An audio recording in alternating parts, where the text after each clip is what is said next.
সারা দেশের মতো পটুয়াখালীতে এলপিজির তীব্র সংকট চলছে। 12 কেজি ওজনের প্রতিটি সিলিন্ডার বিক্রি হচ্ছে অন্তত 400 টাকা বেশি দরে। প্রায় এক সপ্তাহ ধরে উপকূলীয় এলাকায় বিরাজ করছে এই অবস্থা। এতে চরম দুর্ভোগে পড়েছেন ভোক্তারা। সবচেয়ে বেশি দুর্ভোগে পড়েছেন পর্যটন কেন্দ্র, কুয়াকাটার হোটেল মোটেল ব্যবসায়ীরা।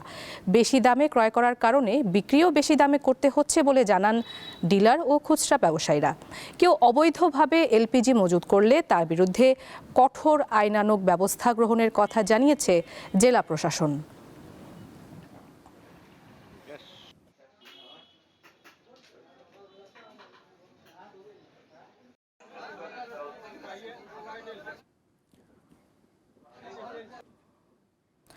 দর্শক, এই বিষয়ে আরো জানাতে পটুয়াখালী থেকে যুক্ত হচ্ছেন আমাদের সহকর্মী মোহাম্মদ ইমরান।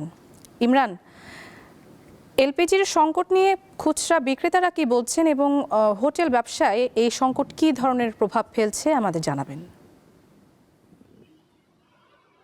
নুজহাত, দেখুন, এলপিজি গ্যাসের তীব্র সংকট দেখা দেওয়ার কারণে বিশেষ করে যে সকল খুচরা ব্যবসায়ী রয়েছে এবং ডিলাররা রয়েছে তারা কিন্তু ইতিমধ্যে অনেকেই গ্যাস বিক্রি বন্ধ করে দিয়েছেন। এবং এখানকার যে আপনি জানেন যে পটুয়াখালীর যে পর্যটন কেন্দ্র কুয়াকাটায় কিন্তু প্রায় বেশ কিছু হোটেল রয়েছে।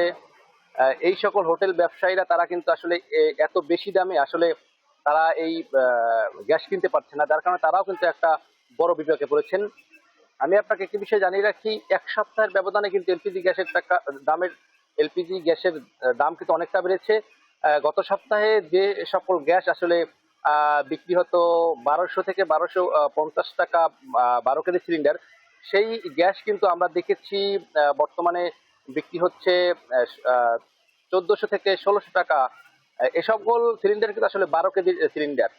আর বিশেষ করে যারা এখানকার যে ফিলিং স্টেশন মালিকরা রয়েছে তাদের সঙ্গে কথা বলেছি, তারা কিন্তু অনেকেই ইতিমধ্যে গ্যাস বিক্রি বন্ধ করে দিয়েছেন, কারণ তাদের চাহিদার তুলনায় গ্যাস কিন্তু আসলে পাচ্ছেন না। এছাড়া এখানকার যে সকল ফিলিং স্টেশনে গ্যাস বিক্রি করা হচ্ছে, এ সকল ফিলিং স্টেশনে কিন্তু কেজি প্রতি 5 থেকে 10 টাকা বেশি দরে বিক্রি করতে হচ্ছে।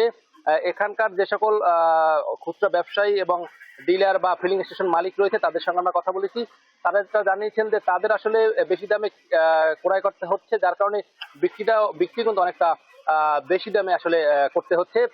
এখানকার যে সকল সাধারণ মানুষ রয়েছে তারা কিন্তু এই গ্যাসের দাম বেড়ে যাওয়ার কারণে তারা কিন্তু অনেকটা অস্বস্তিতে পড়েছেন। অনেকে কিন্তু গ্যাস কিনে আসলে তারা ব্যবহার করতে পারছে না, এমনটাই কিন্তু আমাদেরকে জানিয়েছেন। তো পটুয়াখালী জেলা প্রশাসনের সঙ্গে আমার কথা হয়েছে, তারা জানিয়েছেন যে যদি কোনো ডিলার বা খুচরা ব্যবসায়ী বা আরো যারা রয়েছেন এই ব্যবসার সঙ্গে সংশ্লিষ্ট, যদি কেউ গ্যাস মজুত করেন তাদের বিরুদ্ধে তাদের খুঁজে বের করে আইনের আওতায় নিয়ে আসা হবে। এবং তারা কিন্তু ইতিমধ্যে বেশ কয়েকটি অভিযান পরিচালনা করেছেন। তো নুজহাত, আসলে পটুয়াখালী থেকে আমার কাছে এই ছিল সর্বশেষ। দর্শক, পটুয়াখালী থেকে যুক্ত ছিলেন মোহাম্মদ ইমরান।